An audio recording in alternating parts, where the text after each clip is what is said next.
රැකියාවක් කරන්න බලාගෙන ඉතාලියට එන්න ඉන්න අය දන්නවා ඒ වෙනුවෙන් වීසා ලබා ගන්න පුළුවන් වෙන්නේ දෙක්‍රේතු ෆ්ලුස්සි නීතිය හරහා කියලා. මේ නීතියේ සම්පූර්ණ ක්‍රියාවලිය ගැන මීට කලින් කරපු වීඩියෝ වල අපි කතා කළා. නමුත් ගොඩක් දෙනෙක්ට තියෙන ප්‍රශ්නයක් තමයි වර්ක් වීසා එකකින් ඉතාලියට එන්නේ නැතුව වෙනත් වීසා එකකින් ඉතාලියට ඇවිල්ලා ඊට පස්සේ ඉතාලියේ ඉන්න අතරතුර වර්ක් පර්මිට් එක අරගන්න පුළුවන්ද කියන එක. ඉතින් මේ වීඩියෝ එකෙන් දැනගමු වර්ක් පර්මිට් එකකට මාරු වෙන්න පුළුවන් සහ මාරු වෙන්න බැරි වීසා වර්ග මොනවද කියලා.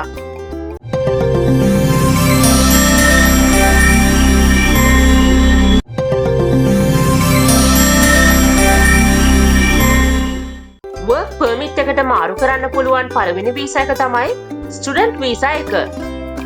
ඔබ ඉතාලියේ උසස් අධ්‍යාපනය ලබන්න ස්ටුඩන්ට් වීසා එකකින් ආපු කෙනෙක් නම් ඔබ අවසාන උපාධිය අරගෙන නැතත් ඔබට රැකියා අවස්ථාවක් ලැබුණොත් අධ්‍යාපන කටයුතු වලට ඔබට ලැබුණු අවසරය රැකියා අවසරයකට මාරු කරගන්න පුළුවන්.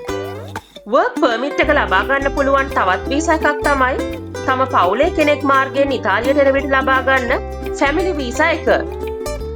ෆැමිලි වීසා එකෙන් ඔබේ සැමියා, බිරිඳ, දරුවන්, දෙමාපියන් වගේ ළඟම පවුලේ සමාජිකයින්ව ඉතාලියේ පදිංචියට ගෙන්වා ගැනීමට ඔබට අවස්ථාව ලැබෙනවා. මේින්ද ඔබට නීත්‍යානුකූලව ඉතාලියේ ජීවත් වීමට අවසර ලැබෙන අතර වර්ක් පර්මිට් එකක් ලබාගෙන රැකියාවක් කරගෙන යාමටද අවස්ථාව ලැබෙනවා. ඊළඟ වීසා එක තමයි ඍතු ආශ්‍රිත රැකියාවලට ලබා ගන්න මාස 9කට පමණක් සීමා වුණු විස්ත පෙර ලවෝරෝ සජනාලේ. නැත්නම් ලංකාවැය කියන විදිහට වතු වීසා එක. ඉතින් මේ වීසා එකනොත් තමාගේ ඍතු රැකියා කොන්ත්‍රාත්තුවේ කල් නිකුත් වුණත් වෙනත් සාමාන්‍ය රැකියාවකට මාරු වෙන්න අවශ්‍යයි නම් සාමාන්‍ය දීර්ඝකාලීන වර්ක් පර්මිට් එකකට මාරු වෙන්න පුළුවන්. හරි. බොහෝ දෙනෙක් අහන ප්‍රශ්නයක් තමයි ටුවරිස්ට් වීසා එකකින් ඉතාලියට ඇවිත් වර්ක් පර්මිට් එකක් ගන්න පුළුවන්ද කියන එක. බැහැ. ටුවරිස්ට් වීසා එකකින් රැකියාවක් කරන්න තහනම්. නමුත් අපි හිතමු ඔබ ටුවරිස්ට් වීසා එකකින් ඉතාලියේ ඉන්න අතරතුර ඔබට කාගෙන් හෝ රැකියා අවස්ථාවක් ලැබුණා කියලා. එහෙනම් ඔබ කළ යුත්තේ නැවතත් තමාගේ රටට ගිහින් ඔබට රැකියාව දෙන්න සූදානම් පුද්ගලයා ලවා ඔබව ස්පොන්සර් කරවීම. ඊට පස්සේ ස්පොන්සර් වීසා එකකට ඉල්ලුම් කරලා ඉතාලියට ඇවිත් වර්ක් පර්මිට් එක ගන්න පුළුවන්. ඊළඟ වීසා එක තමයි විස්ත පෙර අෆාරින්. ඒ කියන්නේ ව්‍යාපාර කටයුතු සඳහා ඉතාලියට එන විදේශිකයින් ලබා ගන්නා වීසා එක. මේ වීසා එකේ කාල සීමාව උපරිම මාස 3යි.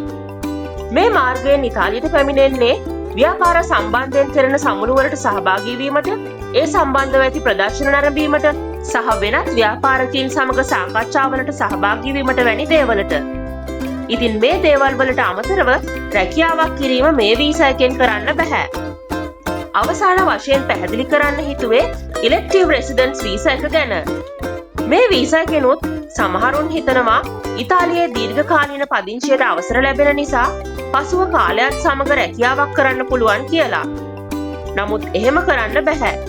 මොකද මේ වීසා එක ඉල්ලුම් කිරීමේදීම ඔබ පෙන්වන්න ඕනේ ඔබට රැකියාවක් නොකර ඉතාලියේ ජීවත් වීමට හැකියාව තියෙනවා කියලා. මේ ඉලෙක්ටිව් රෙසිඩන්ස් වීසා එක ගැන වැඩි විස්තර දැනගන්න ඒ සම්බන්ධව කරලා තියෙන වීඩියෝ එක බලන්න පුළුවන්. ඉතින් මේ වීඩියෝ එකෙන් වර්ක් පර්මිට් එකකට මාරු කරගන්න පුළුවන් වීසා ගැන අවබෝධයක් ලැබෙන්න ඇති කියලා හිතනවා.